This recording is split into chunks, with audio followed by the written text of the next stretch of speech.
TV Fortaleza, a emissora da Casa do Povo. Os 20 anos da Academia Maçônica de Letras. Alunos de escolas públicas de Fortaleza participam de palestras sobre ditadura militar. Relator acata pedido da Defesa e TSE adia julgamento da chapa Dilma Temer. E a nossa agenda com os concursos jurídicos com inscrições abertas em todo o Brasil. Os principais destaques do Judiciário brasileiro agora no programa Mundo Jurídico. Os 20 anos da Academia Maçônica de Letras do Ceará foram celebrados em solenidade. Acompanhe. Fundada em 1997, a Academia Maçônica de Letras do Ceará chega aos 20 anos de atividades. O momento foi marcado por uma solenidade especial no Palácio Maçônico Professor Francisco Dias da Rocha. A Grande Loja Maçônica do Estado do Ceará, ela como um organismo social, humanitário, ela fomenta a cultura. E há 20 anos atrás foi fundada essa estrutura da Academia Maçônica de Letras, exatamente dentro de um universo de mais de 5.000 maçons que nós temos, aquelas pessoas que são mais ligadas à cultura, que são ligadas às letras, poderem ter a condição de, nesse sodalício, exercitar essa atividade e poderem fazer com que essa cultura seja difundida aos outros irmãos e à sociedade como um todo. Além de comemorar as 2 décadas da academia, o evento também é alusivo aos 89 anos de fundação da Grande Loja Maçônica. Durante a cerimônia, a medalha Farias Brito foi concedida a José Augusto Bezerra, Silvio de Paiva Ribeiro e também a Francisco Freitas Cordeiro. Eu aprendi que quando todos os atos nossos, nós precisamos sempre ter cuidados com eles, porque nós estamos sempre sendo observados. Eu acho que alguém observou o meu trabalho, de fato eu fui apanhado de surpresa, mas foi uma surpresa gratificante ser homenageado e distinguido com uma entidade como a maçonaria, no caso aqui a academia, mas ungida à maçonaria. Existem em todo o mundo cerca de 4 milhões de integrantes na sociedade maçônica, que cultiva a humanidade e os princípios de liberdade, democracia, igualdade, fraternidade e aperfeiçoamento intelectual. A maçonaria é universal, né? Você encontra uma loja maçônica onde tiver um país que exerça a democracia da sua forma plena. E historicamente a maçonaria tem feito uma série de atividades que de alguma forma na sua época tenha culminado em movimentos importantes. No nosso Brasil, por exemplo, grandes feitos como a independência do Brasil, a proclamação da República, a abolição da escravatura, todos esses feitos considerados históricos e são de fato históricos, de alguma forma tiveram a participação da instituição ou de maçons. Casa simplesinha, tem rede pra dormir, de noite o sol no céu, deito pra assistir. O Pleno do Tribunal Superior Eleitoral decidiu adiar o julgamento da ação que pede a cassação da chapa Dilma Rousseff-Michel Temer na eleição de 2014. A suspensão por 5 dias foi definida após o relator do processo, Herman Benjamin, acatar pedido dos advogados e conferir mais prazo para a apresentação de defesa. A Lei Federal 8.078, de 11 de setembro de 1990, o Código de Defesa do Consumidor, já conta com 26 anos de existência. Tal comando normativo trouxe significativas mudanças para o mercado de consumo, principalmente pelo fato de ter sido um mecanismo de efetivação de direitos. E para falar sobre as conquistas alcançadas com o CDC, bem como sobre a programação desenvolvida pela OAB Ceará em comemoração ao Dia Internacional do Consumidor, nós conversamos agora com o presidente da Comissão de Defesa do Consumidor da OAB Ceará, Dr. Sávio Aguiar, e com a integrante da comissão, doutora Thalita de Sales. Doutor Sávio, é um prazer ter aqui em nosso estúdio. Sempre a satisfação, Hervante, está contribuindo, está trazendo aí os rumos da CDC no nosso estado. Eu gostaria inicialmente que o senhor falasse um pouco sobre a programação desenvolvida pela comissão alusiva às comemorações do Dia Internacional do Consumidor? Bem, na verdade, elas não acabaram ainda, nós estamos trabalhando no formato de um mês. O mês do consumidor. Mês do consumidor, um mês comemorativo do consumidor, onde nós tivemos atividades de cunho acadêmico, atividades de cunho social com atendimento à população, de modo que nós pudéssemos aí alavancar e abraçar todos os setores. Não só aquele consumidor que está na ponta, lá, o cidadão mesmo de ponta, o consumidor, aquele que depende, que precisa dos serviços em prol da defesa do seu direito, assim como também para a comunidade acadêmica, para estudantes, professores, profissionais da área, uma forma que nós pudéssemos aí ter uma troca de experiência. Doutora Thalita, a OAB, inclusive, realizou um atendimento na praça, no centro de Fortaleza, não é verdade? A senhora poderia detalhar um pouco mais essa programação? Bem, o Dia Mundial do Consumidor, eu costumo dizer que para nós que fazemos a Comissão de Defesa do Consumidor da OAB Ceará, é o dia-alvo. É o dia que tradicionalmente a gente promove um evento na Praça do Ferreira, juntamente com o DECOM e empresas, e a gente faz a orientação aos consumidores. Não só os consumidores de cunho de direito do consumidor, mas também a gente atende aquela pessoa que chega ali com uma dúvida trabalhista, com uma dúvida sobre pensão alimentícia. O nosso foco é orientar o cidadão, é estreitar laços OAB e população. Doutor Sávio, como eu falei no início da entrevista, o CDC, o Código de Defesa do Consumidor, data de setembro de 1990. Ele vai fazer agora, em setembro deste ano, 27 anos de existência. Algo que se comemorar como Código de Defesa do Consumidor? Bem, Hervelt, essa pergunta, assim, todo ano ela é sistemática. Assim, nós sempre no aniversário do CDC se indaga, temos o que comemorar, nós temos o que, seja no Dia Internacional, que é agora que nós tivemos aí no dia 15, seja no mês de outubro, aí, quando nós temos a comemoração do Código. Então, ela sempre volta, e a pergunta ela é sempre respondida de forma muito objetiva. Sim, temos o que comemorar. É bem verdade que nós temos muito a avançar, mas nós não podemos aí desprezar todas as conquistas que foram alcançadas ao longo dos tempos. Ter o consumidor como vulnerável e hipossuficiente, ter uma legislação que alberga os seus direitos, é por demais gratificante. E aí essa é a missão da Ordem, essa é uma verdadeira trincheira que nós adotamos em proteger esse instrumento de tão relevante poderio, de tamanha importância na demanda hoje do cidadão brasileiro. Doutora Thalita, a OAB Ceará, por meio da Comissão de Defesa do Consumidor, ela tem buscado uma boa aproximação com os cursos de direito, com as faculdades e também com a sociedade de uma forma geral para levar informação, para conscientizar? Sim.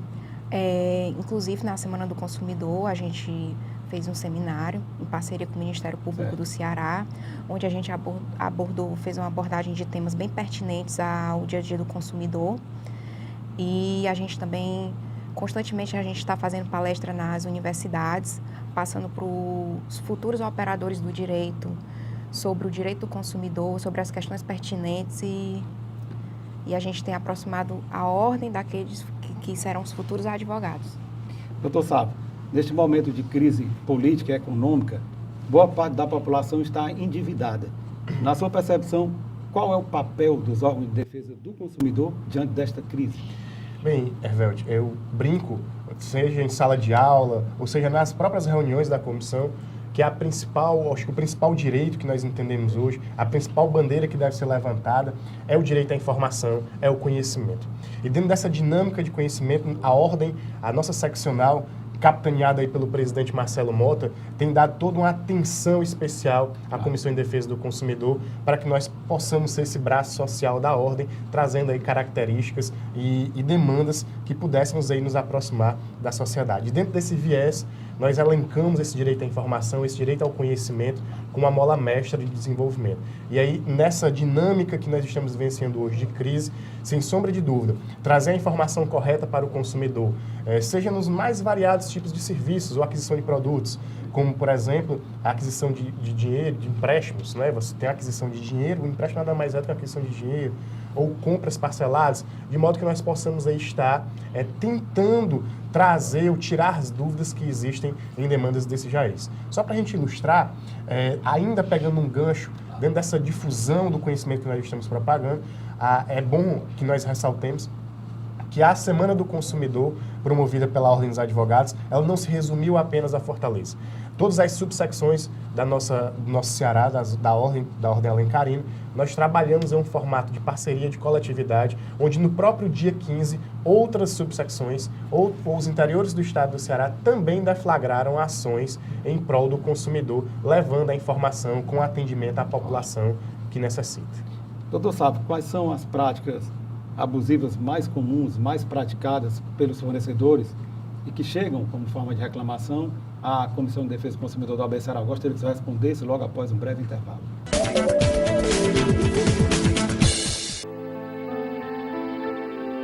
A cada 2 minutos, 5 mulheres são agredidas no Brasil. E de cada 100 mulheres assassinadas, 70 foram mortas por seus companheiros ou ex-companheiros. Violência contra a mulher é crime. Denuncie. O Ministério Público quer ajudar você. Ligue 180. Procure a promotoria de justiça mais próxima.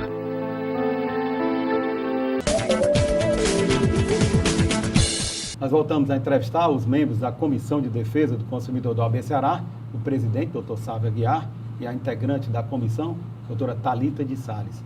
Doutor Sávio, a pergunta que ficou no ar no bloco anterior foi quais são as práticas abusivas mais comuns, mais praticadas por fornecedores? Bem, nós temos aí um trabalho de entender juntamente ao DECOM, junto com o Ministério Público, já que é o órgão que recebe grande parte dessas reclamações, e trabalhar um formato de parceria. E as práticas, elas são sempre recorrentes. Nós temos aí no ranking aí do topo aí das reclamações, por exemplo, o setor de telefonia. O setor de telefonia, as operadoras de telefonia, elas acabam sendo as líderes aí nesse ranking. Então, dentro dessas práticas abusivas, você vai ter desde contratos de adesão com cláusulas extremamente abusivas que geram um descompasso, geram um desconforto. Esse tipo de cláusula tem sido muito observado hoje no setor da construção civil, por meio dos distratos, já que nós estamos vivenciando um momento de crise, onde as pessoas não estão tendo condição de salvar, ou de, pelo menos, de ter solvência nos seus contratos imobiliários. E aí, nessa perspectiva, nós temos contratos com cláusulas extremamente abusivas que oneram o consumidor. Então, dentro desse diapasão, dentro dessa sistemática de cláusulas abusivas, nós elencamos hoje as cláusulas contratuais como a principal, ou como os principais motes aí, de reclamação do consumidor. Doutora Thalita, na sua percepção, qual o perfil do consumidor brasileiro hoje? A senhora acredita que ele está mais exigente, mais conhecedor de seus direitos? Com certeza. O consumidor ele está mais atento no que lhe é fornecido, na cobrança e na exigência dos seus direitos, né? É aquela questão da informação. Ele está tendo um pouco mais de acesso à informação e isso influi. E eu quero frisar também que o Dia Internacional, o Dia Mundial do Consumidor, ele não é um dia só para lembrar do direito do consumidor em si. Ele é um dia para que as empresas também lembrem de executar, de promover aquele direito que o consumidor tem, que tem por obrigação de promover ao consumidor, que é o direito à informação, o direito a ser ouvido, o direito à segurança. Doutor Sávio, o Código de Defesa do Consumidor, o CDC, ele pode ser aplicado também nas relações entre clientes e instituições financeiras? Eu faço essa pergunta até porque o que se percebe hoje em dia, e de um certo tempo para cá, é que os bancos, eles praticam juros exorbitantes, praticando inclusive o anatocismo, que é proibido no Brasil há muito tempo. Então, eu gostaria que o senhor discorresse, explicasse um pouco sobre a aplicação do CDC nessas relações entre clientes e bancos. Bem, Everaldo, é bom que o colega advogado que nos assiste, que o cidadão que tem esse tipo de demanda, ele saiba que o CDC é sim aplicado.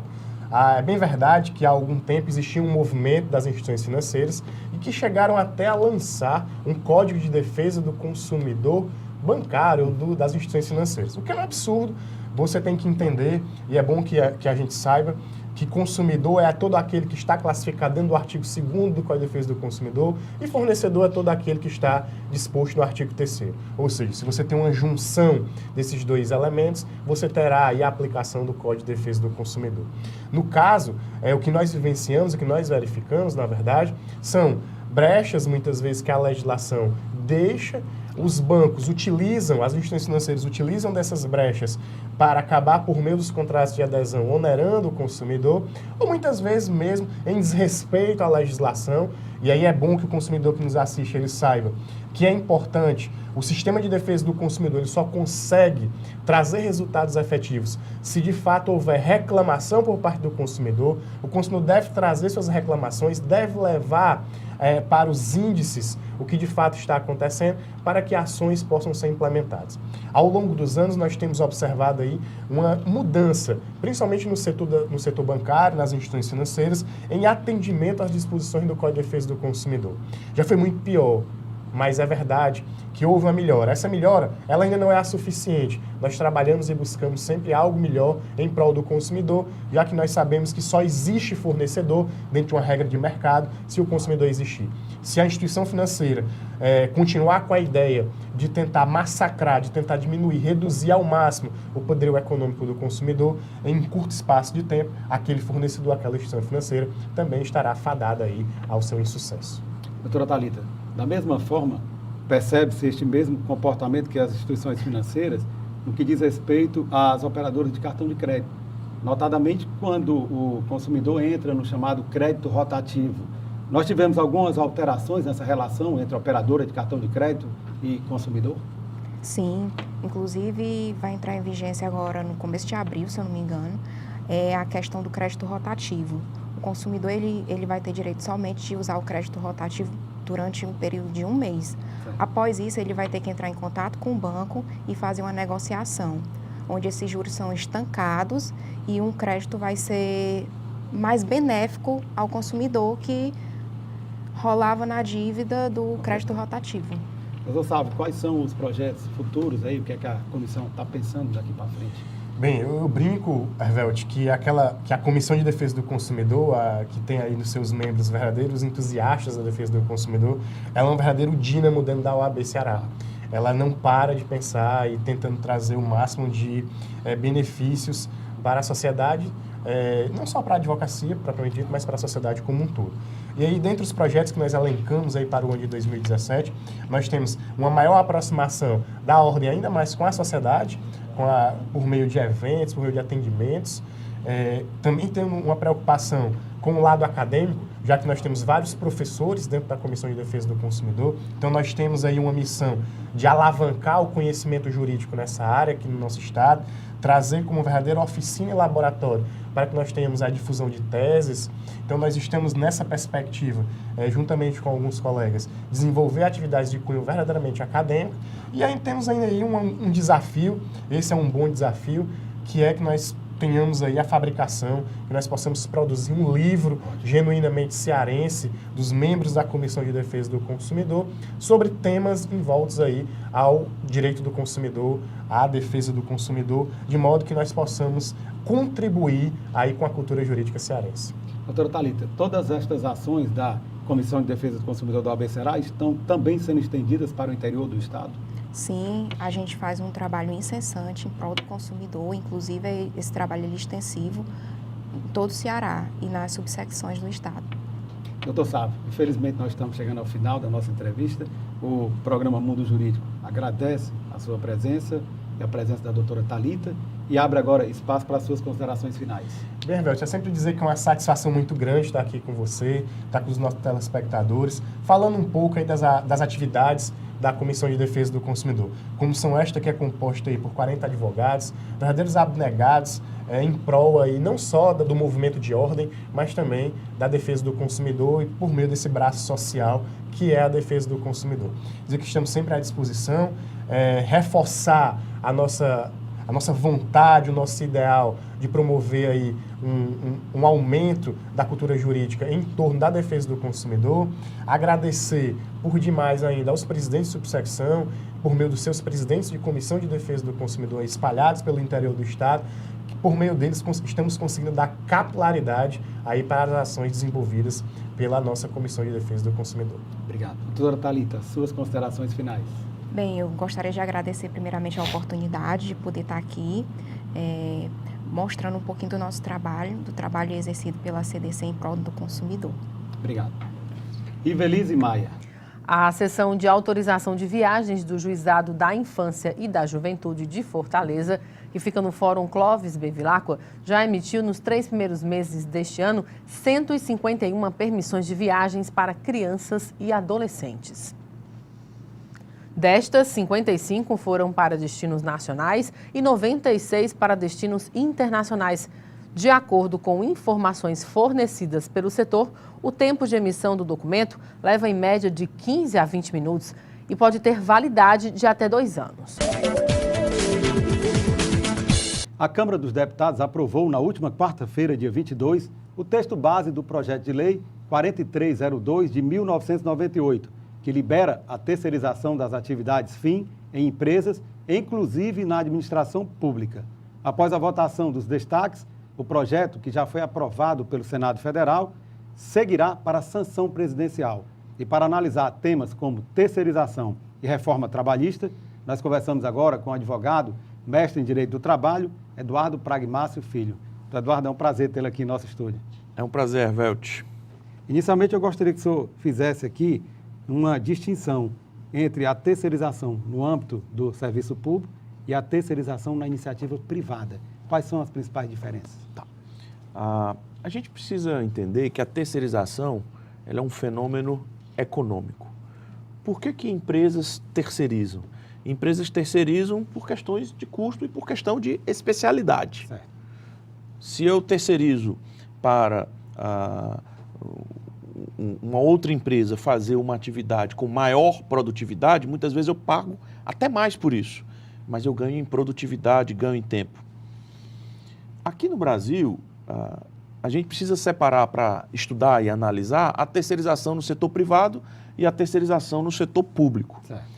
Ao meu ver, a terceirização no setor público é uma burla ao sentido do concurso público, serve como cabide de empregos para arranjos políticos, é preciso melhor ser estudada. Quem mais terceiriza no país é o poder público. Então é preciso separar a terceirização do setor público da terceirização do setor privado. E aí, essa lei, que provavelmente vai ser sancionada, né, oriunda do projeto Lei 4302, ela não trata nada a respeito de serviço público. Se não trata nada a respeito, então permanece a regra hoje como está, que é possível terceirizar, mas é muito combatida. Nós temos, inclusive, uma súmula do TST, Tribunal Superior do Trabalho, é a súmula 331, que restringe serviços terceirizados para 3 situações específicas: trabalho temporário, segurança e conservação e limpeza, e uma hipótese geral, quando os serviços se relacionam à atividade meio do empregador. Essa súmula, com a aprovação desta nova lei, ela perde a validade? Essa é uma boa pergunta, porque há muito desserviço por aí, muita gente informando, dando dados que não são corretos. Até o Brasil, ele não regula, não regulamenta a terceirização. Tem uma lei 6019 de 74, que trata de uma terceirização lícita, certo, que é trabalho temporário. Até hoje, que ainda não está em vigor a nova lei, até hoje você pode terceirizar o trabalho temporário em caso de acréscimo de serviços extraordinário ou em caso de substituição temporária de seu pessoal permanente. Esse trabalho temporário ele pode ir até 3 meses. Isso é um ponto. Agora, a terceirização é um fato, um fenômeno econômico. E não tem lei que regulamente isso. Certo. Quem veio regulamentando de forma oblíqua foi a jurisprudência do Tribunal Superior do Trabalho, por meio da súmula 331. E o que é que isso causa? Isso causa insegurança ao empresariado. Verdade. E por que causa insegurança? Porque os tribunais têm composição de ministros, e os ministros podem ter cada um as suas concepções jurídicas, ideológicas, e a jurisprudência pode mudar. E isso gera uma insegurança muito grande. Agora, a súmula 331, com esse projeto de lei, o 4302, ela sai do âmbito do judiciário, da jurisprudência, e agora passa para o âmbito do legislado, para o âmbito da lei. E esse projeto de lei, ele evolui algumas coisas em relação à súmula 331. Então, se você me perguntar, a súmula 331 vai desaparecer? Não. Ela vai se adaptar à nova legislação, mas no seu bojo, no seu centro, ela vai continuar vigendo. Existe uma afirmação por parte dos críticos à terceirização, de que a terceirização nada mais é do que uma relativização ou flexibilização dos direitos trabalhistas. O senhor acredita nessa afirmação, que a terceirização, de algum modo, ela prejudica o trabalhador? Não. Vamos lá. Esse projeto de lei de terceirização não retira nenhum direito dos trabalhadores. Nada. Certo. O que que ela regulamenta? Ela regulamenta uma atividade empresarial, uma atividade negocial, de passar para terceiras atividades que podem ser suas. Atividades meio, como limpeza, segurança. Quer dizer, apesar de este projeto de lei não se aplica às atividades de vigilância patrimonial, certo, que continuam separados. Mas isso é um fenômeno econômico, terceiriza, como aqui nesta casa. Apesar de ser o poder público, esta casa terceiriza sua parte de TV, sua parte de jornalística para empresas especializadas, que talvez façam um trabalho com muito maior denodo e com maior precisão e produtividade do que se fosse com profissionais da casa. A questão é, a terceirização, o que ela pode provocar seria uma precarização das condições de trabalho, no sentido de pagar um salário menor ou de dar de não dar direitos garantidos por convenção ou acordo coletivo. Porque a partir do momento que você terceiriza uma atividade, aqueles trabalhadores que estão trabalhando para a tomadora são vinculados ao sindicato patronal e ao sindicato laboral da tomadora. Quando eles passam para a terceirizadora, para a empresa terceirizada, eles mudam de categoria. E isso revela um outro problema que o Brasil tem, que a nossa organização sindical ela é por categoria. Verdade. Isso são traços corporativistas, que a Europa toda já ultrapassou isso. São conceitos fascistas.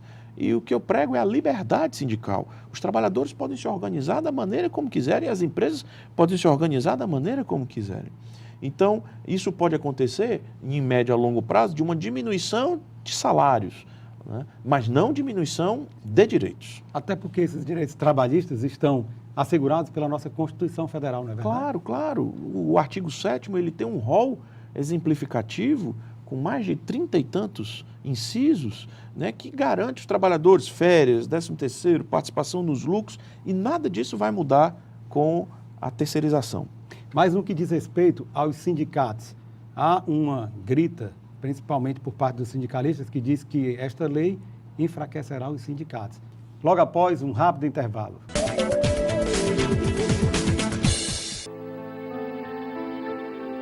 A cada 2 minutos, 5 mulheres são agredidas no Brasil. E de cada 100 mulheres assassinadas, 70 foram mortas por seus companheiros ou ex-companheiros. Violência contra a mulher é crime. Denuncie. O Ministério Público quer ajudar você. Ligue 180. Procure a promotoria de justiça mais próxima.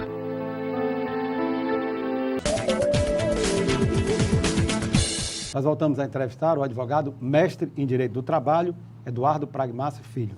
Então, Eduardo, a pergunta que ficou no ar no bloco anterior foi sobre esta afirmação de que a lei da terceirização ela acaba prejudicando, enfraquecendo os sindicatos. O senhor concorda com essa afirmação? Na verdade, os sindicatos eles já estão enfraquecidos há muito tempo, porque a gente não prega a liberdade sindical por inteiro, como a OIT determina na sua Convenção 98 e na sua Convenção 89. A questão é que, quando se desloca a força de trabalho para a empresa terceirizada, estamos aí diante de um deslocamento de categoria. Verdade. Então, muitas vezes, um trabalhador que está numa categoria forte, ele vai para uma categoria, em tese, mais fraca. Então, essa dança das cadeiras vai modificar o status quo sindical. Mas isso é um desafio para a classe sindical. A classe sindical ela precisa evoluir, precisa acompanhar, ela está em crise não só aqui no Brasil, mas no mundo inteiro. E precisa haver uma ampla reforma sindical. Eu acho que junto com a terceirização deveria vir uma reforma sindical. Uma reforma sindical para acabar com a organização por categoria, com a questão da contribuição sindical compulsória, é preciso debater bastante isso, e a questão da unicidade sindical, o monopólio de somente um sindicato poder representar a categoria, e por que não deixar a liberdade sindical? Isso é um desafio muito grande para todos os sindicalistas. Doutor Pragmácio, com a lei da terceirização, como é que fica a questão da responsabilidade da empresa que contrata os serviços terceirizados? Essa responsabilidade é subsidiária? A jurisprudência trabalhista na súmula 331, ela já tratava da responsabilidade subsidiária do tomador do serviço. Essa responsabilidade continua com esse projeto de lei que vai à sanção presidencial. Então, primeiro responde a empresa terceirizada. Se a empresa terceirizada não responde, responde a empresa contratante, a empresa tomadora de serviço. Isso é um anseio da classe empresária que primeiro coloca para a empresa tomadora, a empresa terceirizada, né, que está ali realmente, efetivamente remunerando o trabalho. E aqui cabe uma observação, Hervelt e ouvintes, telespectadores, ouvintes. Claro. Ao meu ver, esse projeto de lei, ele vai ainda proibir a questão da contratação por empresa interposta. O que ele está querendo dizer? Só pode contratar por empresa interposta se for por meio do trabalho temporário. E como o próprio nome está dizendo, ele tem um certo período de tempo, que agora vai até 180 dias, prorrogáveis por mais 90 dias, consecutivos ou não. E aí já abre até uma possibilidade de um trabalho intermitente. E a lei tem uma novidade muito boa, que é a questão do contrato de trabalho de curta duração. Mas, por outro lado, a lei não fala nada, né? Então o pessoal está dizendo por aí, pode terceirizar tudo, atividade fim. A lei não está falando isso. Então, você só vai contratar por empresa terceirizada se não houver a direção do serviço da tomadora. Se a tomadora dirige a atividade, ela é empregadora. Ela não é empresa tomadora do serviço. Ela vai ser empresa tomadora se ela simplesmente contratar a mão de obra e a empresa terceirizada dirigir a atividade dos serviços. Então, há ainda uma confusão. Isso aqui vai dar muito pano para muita discussão. E, a meu ver, esse projeto de lei, ele consolida o entendimento da súmula 331 do TST, evoluindo em alguns aspectos. O senhor ressaltou aqui a questão da responsabilidade subsidiária da empresa tomadora dos serviços, que contrata a terceirizada, ela tem essa responsabilidade para com os funcionários da terceirizada. Eu lhe pergunto, caso seja o governo, o setor público, contratando o serviço terceirizado, como é que fica essa responsabilidade subsidiária? Já que nós sabemos que você não vai poder configurar vínculo trabalhista entre um funcionário da terceirizada e o governo. A súmula 331 ela é muito clara nesse sentido, que não forma um vínculo de emprego com o tomador do serviço público, porque não tem um concurso público. Mas o serviço público, o poder público fica responsável subsidiário. Existe no Supremo uma discussão em repercussão geral, e eu acredito que por conta se vier essa lei, essa discussão vai se tornar acelerada, né, porque o poder público vem dizendo a responsabilidade não é minha, a responsabilidade é do terceirizado, e se eu fiscalizo, eu não tenho responsabilidade. Eu acho que não vai ser assim, porque hoje no Brasil quem mais terceiriza é o poder público. Verdade. Por isso que eu pergunto, na prática, quais são os efeitos para o empregado? Caso ele não receba seus direitos trabalhistas ao fim de um contrato entre a terceirizada e o governo, ele vai cobrar da terceirizada, se a terceirizada não pagar, o governo vai pagar. Certo. O governo vai pagar. Né? Por meio de precatório, ou se vai demorar ou não, aí são outros 500. Mas o trabalhador não vai deixar de receber o seu salário. Claro.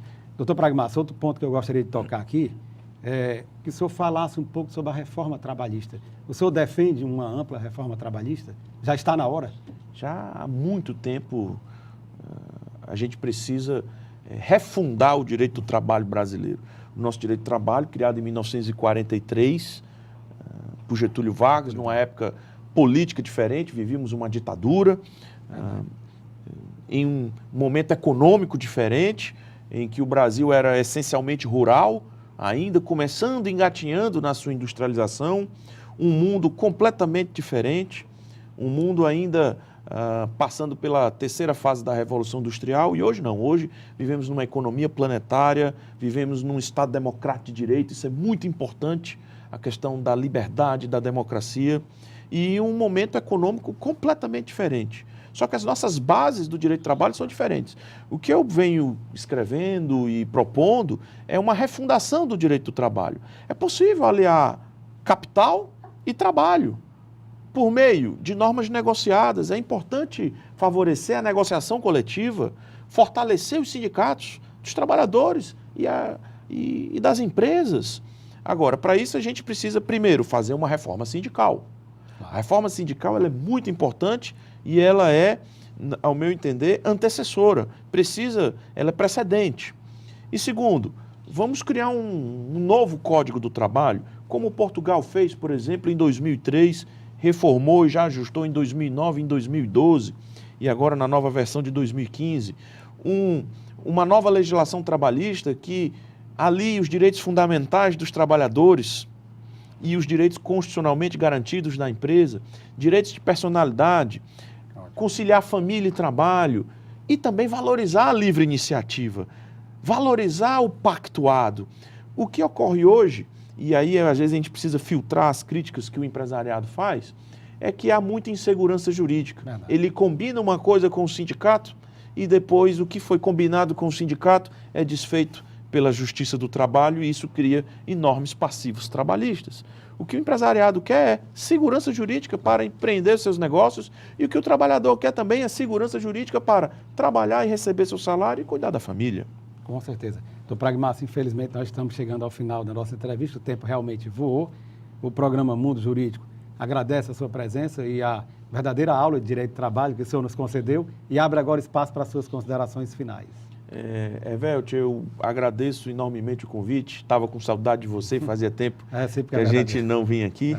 E dizer a todos que a terceirização ela precisa ser melhor entendida, a terceirização ela precisa ser melhor estudada e melhor debatida, afastando os arroubos e as paixões de lado a lado e ter uma visão mais econômica, uma visão mais jurídica, uma visão mais isenta. A terceirização não é um bicho-papão, a terceirização é uma necessidade do processo produtivo e ela precisa ser melhor regulamentada para um ambiente de negócios melhor para o Brasil. Com certeza. Obrigado.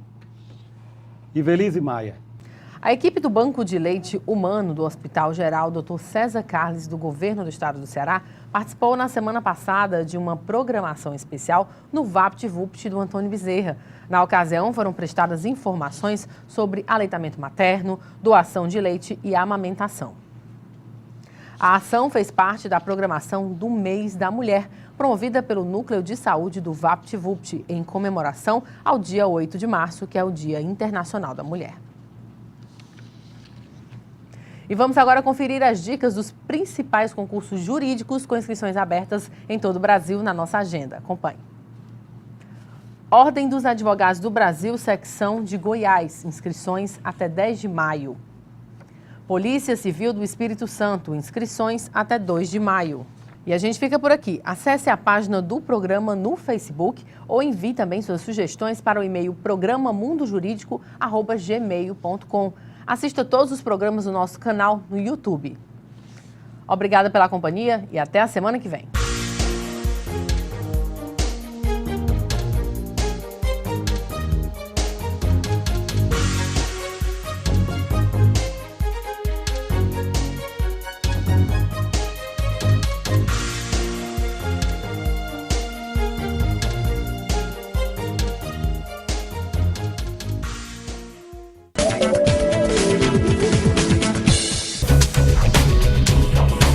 TV Fortaleza, a emissora da Casa do Povo.